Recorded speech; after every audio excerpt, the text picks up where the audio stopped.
திமுக ஆட்சியில பெண்களுக்கு பாதுகாப்பு எப்படி இருக்கு?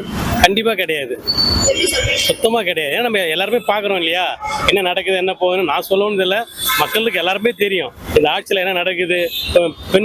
வன்கொடுமை சட்டம் நிறைய இருக்குது. அனானிஸில் இப்போ பார்த்தீங்கன்னா அதுவும் எல்லாருக்குமே தெரியும். சமீபத்தில் பார்த்தீங்கன்னா கிருஷ்ணகிரியில் வந்து 2.5 வயசு குழந்தைக்கூட அந்த மாதிரி பாலியல் பாதுகாப்பு பண்ணாங்க. இதெல்லாம் நான் சொல்லணும்னு அவசியமே கிடையாது. என்ன நடக்குது, என்ன ஆட்சி நடக்குதுன்றது ஒரு பாமர மக்கள், ஒரு குக்கிராமத்தில் இருந்த வர மக்களுக்கு கூட தெரியும். இந்த ஆட்சியே இல்லை, ஒரு சரியான ஆட்சி கிடையாது, ஒரு அடக்குமுறை கிடையாது. போலீஸுங்களுக்கு பார்த்தீங்கன்னா ஒரு சட்டத்திட்டம் அதுவும் சரி கிடையாது, ஒரே ரவுடிசம் தான்.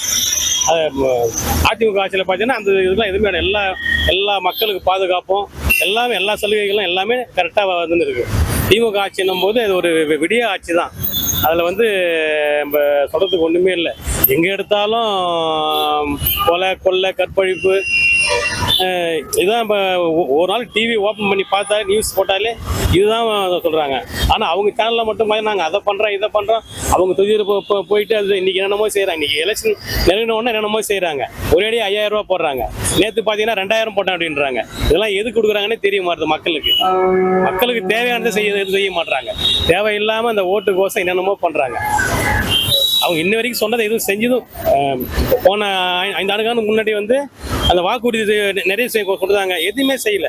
கேட்டால் அது செஞ்சுட்டோம், 1 2 3 4 1 மீதான என்னென்னமோ சொல்கிறாங்க. எல்லாமே பொய்யான வாக்குறுதி தான். இப்போ திரும்பவும் இந்த எலெக்ஷனுக்கு ஒரு பொய்யான வாக்குறுதி அறிவிச்சிருக்காங்க. இந்த ட்ரிப்பு கண்டிப்பாக அது வர போகிறதும் கிடையாது. அந்த மக்கள் எல்லாருக்குமே தெரியும்.